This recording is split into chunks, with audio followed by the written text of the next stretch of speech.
Aïe aïe aïe aïe aïe les gars, vous m'avez tout pété. Merci, tout simplement merci l'équipe. J'espère que vous allez bien l'équipe. Aujourd'hui une nouvelle vidéo, j'ai super plaisir à vous retrouver aujourd'hui pour une nouvelle vidéo Mercato. Déjà parce que vous avez tout pété sur le précédent épisode, mais surtout puisque je prends toujours autant de plaisir à faire cette série. On est en période de Coupe du Monde, t'as remarqué qu'il y a déjà certains joueurs qui ont fait leur valise puisqu'ils sont éliminés. Et ça bouge énormément sur la planète Mercato l'équipe, c'est donc pour ça qu'aujourd'hui je compte sur vous pour rester jusqu'à la fin de cette vidéo puisqu'il y a pas mal de grosses officialisations. Oui, puisque pour ceux qui n'ont pas suivi le précédent épisode, je mets uniquement des officialisations qui sont au-dessus de 5 millions d'euros ou des trucs qui en valent le coup, tu vois, pas des transferts vers Carquefou. Avec tout le respect que j'ai pour ce club, bien évidemment. Alors l'équipe, on retente le coup ou pas? 5000 likes avant minuit ce soir, y a moyen, je compte sur vous. Vous étiez tellement chaud sur le précédent épisode que je compte sur vous pour refaire de même.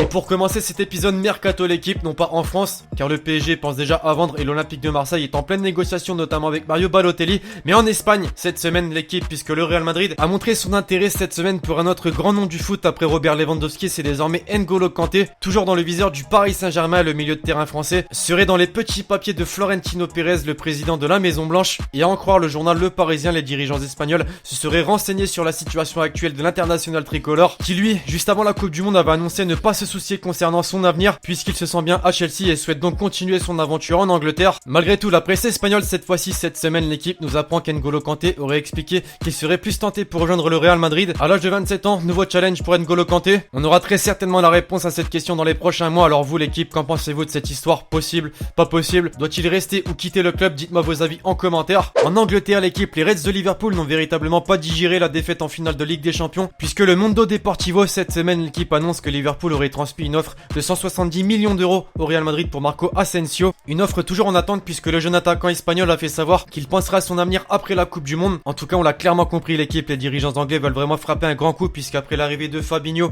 de Naby Keita, de nombreux noms figurent dans les petits papiers de Liverpool et celui d'Asensio figure vraiment très haut. Tout récemment éliminé de la Coupe du Monde 2018 avec la sélection polonaise, Robert Lewandowski, qui figurait d'ailleurs dans les petits papiers du Real Madrid, notamment de Florentino Pérez, serait désormais dans les plans de la Juve cette semaine l'équipe, puisque le média Tuttosport a révélé que les dirigeants bianconeri envisageraient de passer à l'offensive pour l'attaquant polonais du Bayern Munich, en cas notamment de départ d'un de ses poids lourds, en l'occurrence Gonzalo Higuaín, Miralem Pjanic et Paulo Dybala. Selon ce même média, le club italien serait prêt à débourser les 200 millions d'euros que réclament les dirigeants allemands du Bayern Munich, et ce dès cet été. Et quand je vous parlais d'une très grosse information en Italie cette semaine, l'équipe elle concerne Cristiano Ronaldo. Grand coup de tonnerre dans le dossier du quintuple ballon d'or puisqu'après son élimination de la Coupe du Monde 2018 avec le Portugal, la presse mondiale et en particulier Abola, Tuttosport et Marca, trois médias de taille qui révèlent une grande possibilité que Cristiano Ronaldo rejoigne la Juventus cet été. Marca nous fait d'abord sa une en disant, je cite, la Juve est sérieuse pour CR7, fin de citation. Abola nous révèle de son côté, je cite, ni la Première Ligue, ni la Chine, ni le Japon, ni PSG, la Juventus est la mieux placée pour signer Cristiano Ronaldo, tellement que le club italien a commencé les démarches pour entreprendre le transfert de la star du Real Madrid qui a exprimé son désir de quitter l'entité blanche en mai dernier, fin de citation. Et enfin, Tuttosport qui le lendemain de l'élimination du Portugal de la Coupe du Monde 2018 envoyait déjà la star du Real Madrid du côté de la Juve. En parallèle de ces trois médias, la presse mondiale, l'équipe nous apprend que la vieille dame aurait trouvé un accord pour un contrat de 4 ans assorti d'un salaire annuel proche des 30 millions d'euros, soit ce qu'il réclamait depuis des mois chez les merengues. Maintenant, les dirigeants italiens vont-ils parvenir à trouver un accord avec le club espagnol pour tenter de négocier l'un des plus gros transferts de tous les temps? Affaire à suivre puisque pour rappel les amis, la clause libératoire de Cristiano Ronaldo est de 1 milliard d'euros. Ce mercato s'annonce donc de nouveau très très lourd, mais la Juve ne compte vraiment pas s'arrêter là l'équipe puisque cette semaine on apprend que Sergei Milinkovic-Savic, qui faisait lui aussi partie des petits papiers du Paris Saint-Germain, serait très proche du club italien de Turin puisqu'il a révélé lors d'un entretien avec la Gazzetta dello Sport, je cite, si je pars ça peut être pour un plus gros club italien ou une équipe étrangère, la Juventus est une grande équipe, la meilleure en Italie, et puis il y a aussi mon frère à Turin, ce n'est pas que je vais suivre mon frère partout mais la famille est importante pour moi, fin de citation. Pour rappel l'équipe, le milieu serbe qui évolue actuellement du côté de la Lazio a un prix estimé à 150 millions d'euros de transfert. La Juve a fait savoir qu'elle était capable de mettre 200 millions sur Lewandowski, donc 150 millions d'euros ne devrait pas poser problème. Bien sûr je compte sur vous de nouveau pour me dire ce que vous pensez de tout ça en commentaire, mais une chose est sûre l'équipe, la Juventus compte vraiment faire les choses en grand dans ce mercato puisqu'après l'arrivée d'Emre Can,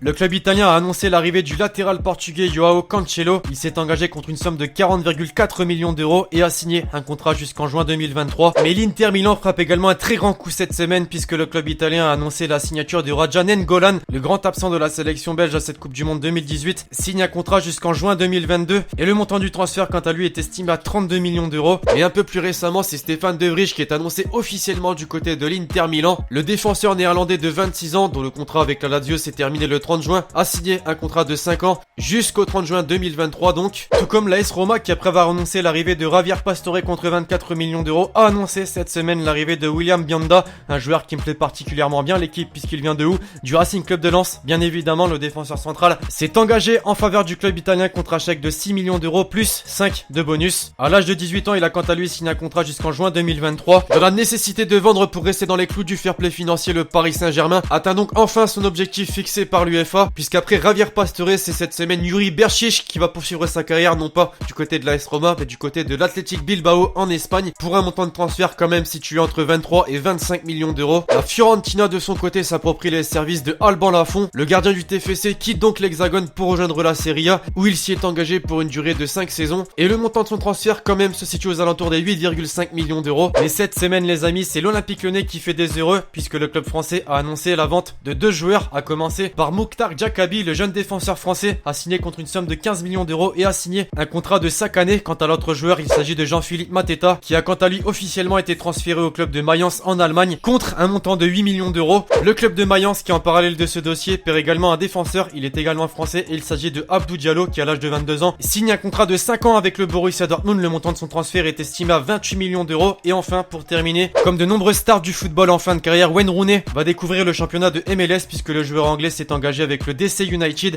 jusqu'en juin 2019. À l'âge de 32 ans, il confirme donc son départ d'Everton. Enfin bref, voilà l'équipe, c'est tout pour cette vidéo Mercato. J'espère vraiment que vous l'aurez kiffé. Je compte sur vous, c'est le cas, pour me péter cette barre de like. Dites-moi en commentaire, tiens, vos avis sur les rumeurs de transfert et officialisation citées dans la vidéo. D'ici là, je vous donne rendez-vous très prochainement sur la chaîne YouTube pour une nouvelle vidéo. C'était Alexis.